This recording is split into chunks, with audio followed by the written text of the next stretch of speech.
also the And second book. But the first book, it's kind of I could see why they had trouble because there was a lot of details and a right, lot of stuff that they had to try to get in. They right, couldn't maybe do in little details right. that they could do, later on because they're trying to, introduce it all immediately. Whereas in the second movie, everybody kind of knew what was going on already, Exactly. so they could afford to maybe not spend as much time on the huge stuff.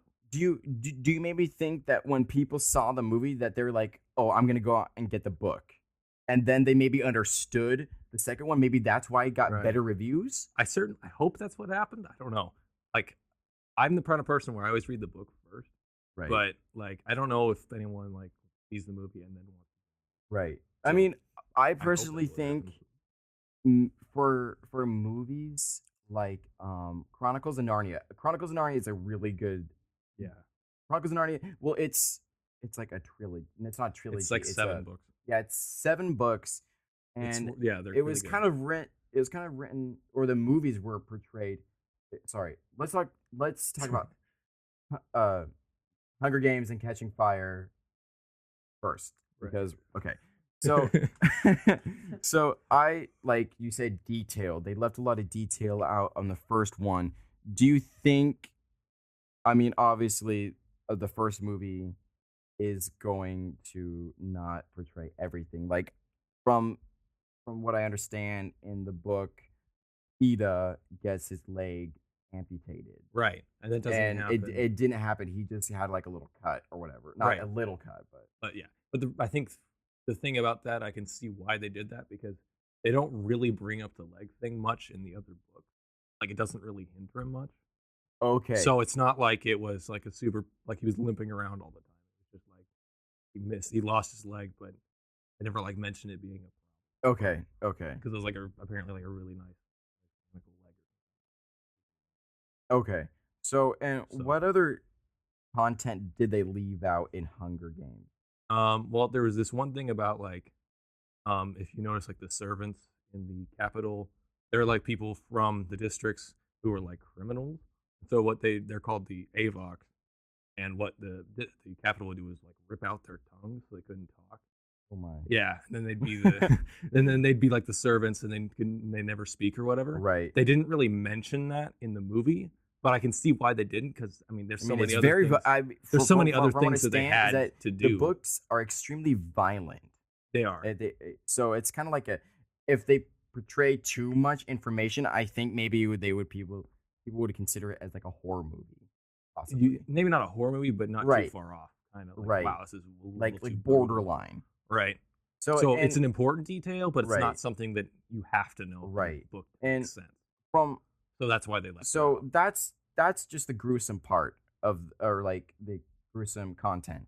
I think what I found out from obviously my sisters is that the book is about a romance between she's trying to choose between Gale and Peeta Well, and which one yeah, she should she go for.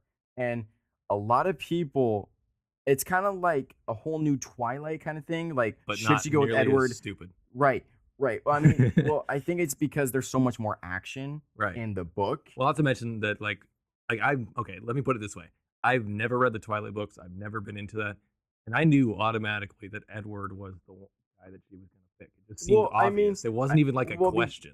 right, It's just like dumb. It's like Jacob's just there to be annoying or right. something. I mean, well, be That's just careful what you from what say I can because a tell. lot of girls would disagree with I you. don't know. It just Right, I didn't right, read the books, but right. that's the vibe I got. It wasn't like a surprise to me. Oh, she goes for That's Edward. of course. Whoa, that's crazy. So, my personal thought is that I mean, I'm not all into like big romance movies, Right. but I think they did leave out a lot of the romance in Hunger Games from what I've heard from the girls. I mean my sisters. Right. My sisters obviously are all about the romance and obviously because they are in love with Josh Hutcherson who plays Peeta.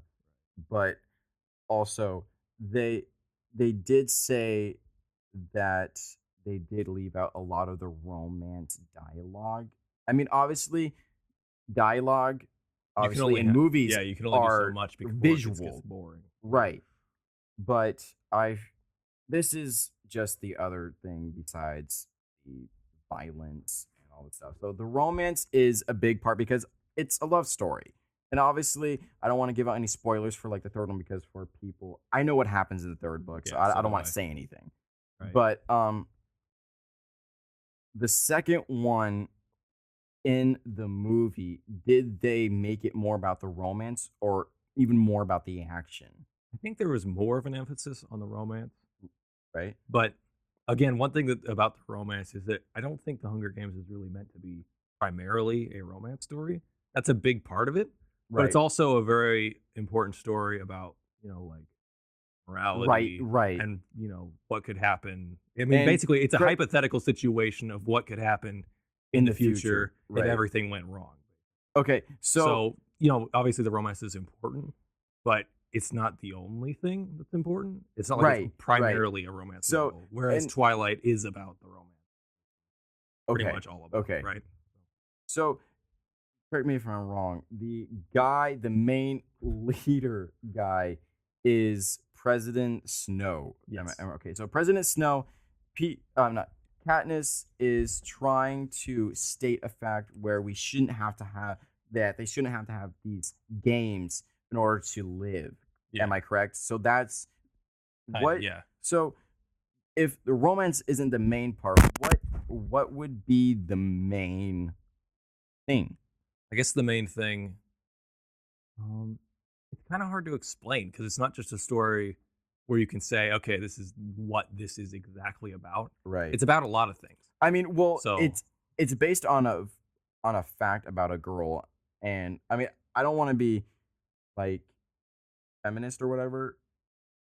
Like I think obviously the book is written in a girl's perspective, and she has a lot of these emotions and how she's going to accomplish this because obviously she's a badass, yeah, that's and but she also has a girl like morale to fall in love, and she doesn't want to fall in love. She doesn't want to have kids because I mean they're sent to the games or yeah, possibly yeah, sent to the exactly. games. Yeah. So I think the point is how would a female react to that? Do you Right. think the books would be better from a male perspective? I don't know.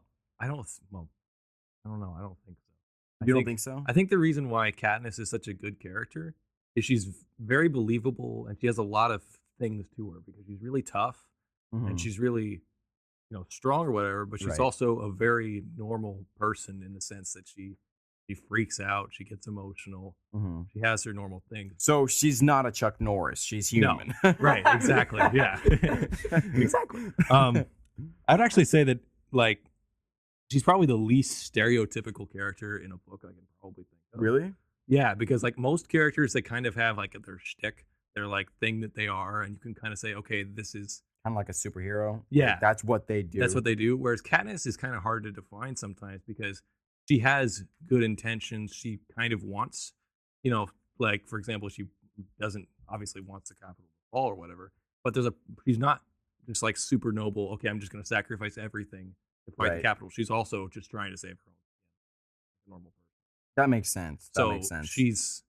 there's a lot of layers to her, and that's one thing that I think is really impressive for the author, whoever wrote it. I forgot her name, but she did a really good job with making Katniss really believable and a very interesting character that you can't really put her in a box. Right. So Right. And that's I need to see the second one because Yeah, obviously I'm a huge picky book reader. I think the Right. only books that I've read were I read the whole what do you call a trilogy that's more than three? Like is like Chronicles of Narnia. Like what would you call I that? think he just called it a book series. So yeah, so I read the complete book series of Chronicles of Narnia Mhm. and Lord of the Rings plus The Hobbit. Right. I mean, obviously Yeah, I it's, read it's a that trilogy too. plus The Hobbit. And those books I fell in love with. Completely Right. fell in love with. But Hunger Games, like I said, I'm not huge a book fan on romance. But But that's not what it's all about. right, right. I think you should read them. Really think You know what? Maybe I will. Maybe. it's really good. But so, case in point, was Catching Fire better than Hunger Games? And could you really compare the two, It's hard to compare. I'd say that they probably did a little bit better job with Catching Fire right? in a lot of, like, for example, I think this. I mean, there are little things like the CGI, Right. but I think they maybe were able to include more details. But I wouldn't say it was like, oh, the first movie sucked. Okay. So So- based off of the second movie, do you think the third, because obviously the third one they say they're going to split into two parts, Which I'm really glad about, because right? the third one is a very, very complicated. There's Right. so much stuff that And happens in that. It's do you insane. do you think they set up the third movie pretty fairly well? I would think so. It seems like because they split it into two parts, they're going to have a lot more opportunity to focus on detail, which is Right. really important for the third book. Even just reading the book, you tend to get a little bit confused. Mhm. Um, And obviously the third book is the longest book. yeah, it's the longest Okay. book. How many chapters? I don't compared know to how the much. second one? Probably like. Okay, that is I long. mean, that's just a rough guess. But it's Right. A lot. Yeah. So, based on, I don't mean to sound like a broken record, but the second one, they did set up the second one fairly well to introduce the third movie. Oh yeah, it was a cliffhanger. Okay. Very much a cliffhanger. So if you hadn't read the third book or didn't know what was Right. going to happen, you would be Be sitting there going, completely disappointed. well, not disappointed, but like, oh, I need to see the next movie now. But It's Right. not going to come out for another 2 years. My life sucks. Okay. So, Tristan, But you I haven't have said no anything. Do you have any opinion? Oh yeah, you saw it, didn't you? Yeah, dude. You did. Mhm. And you did see the first one, correct? Yeah. Thoughts, expectations. You know, they were kind of equal to me. Well, I mean, I know you and your I- personality, you don't care. Yeah, pretty much. Okay. That's a good point. Well, I mean, you're not in love with the obviously the Either one character. of the movies. Either. So, would you ever read the book? Yeah. You would. Do you think you would fall in love with the book? Yes, actually, Dude, you always talk about like you hate reading. I do hate reading. You should read those books. And Force yourself obvious- to do it. I'm gonna admit something. I absolutely hate reading, but when it comes to Yeah, I a know, me book, too. like a really good book, Yeah. you can't put it down. I mean, I liked both the movies. It's just Right. I'm not really connected. I didn't read it. Yeah, the books Or- help. I mean, I've seen them both now, and I want to see the third one, obviously, but it's not like Right. favorite movies in the world. Right. And so we started talking about this just because we started talking about movies, but let's talk about something else because we could go on for days Right. about that because I mean, it is a hot topic. And so I'm just going to throw out a topic based on Disney. Okay, I am a huge fan of Disney, but one thing I think they completely need to redo, maybe Disney shouldn't even redo it. Chronicles of Narnia.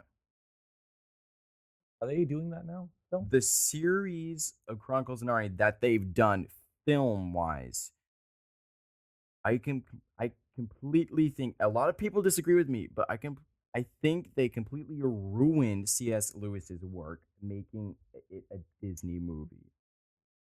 You guys have all seen Lord of the Rings, right? Well, yeah. So Lord of the Rings is an extremely good movie. Peter Jackson, amazing director. If you read Chronicles of Narnia, yes, it's not as violent, but the detail it could be. I think they should Yeah. redo the movies, make it maybe sense because if from what I've heard, the Tolkien family, who obviously wrote The Hobbit, after The Hobbit is done, they're not allowing any more films from Tolkien. So I think Peter Jackson, if the third Hobbit, obviously the second one's coming out very Right. soon. If the third Hobbit does really well, I think he should go on to C.S. Lewis. Because I'm not sure about this, but I'm pretty sure C.S. Lewis and Tolkien were close friends. Yeah, they were. So why and Peter Jackson, I don't know. I don't mean to be like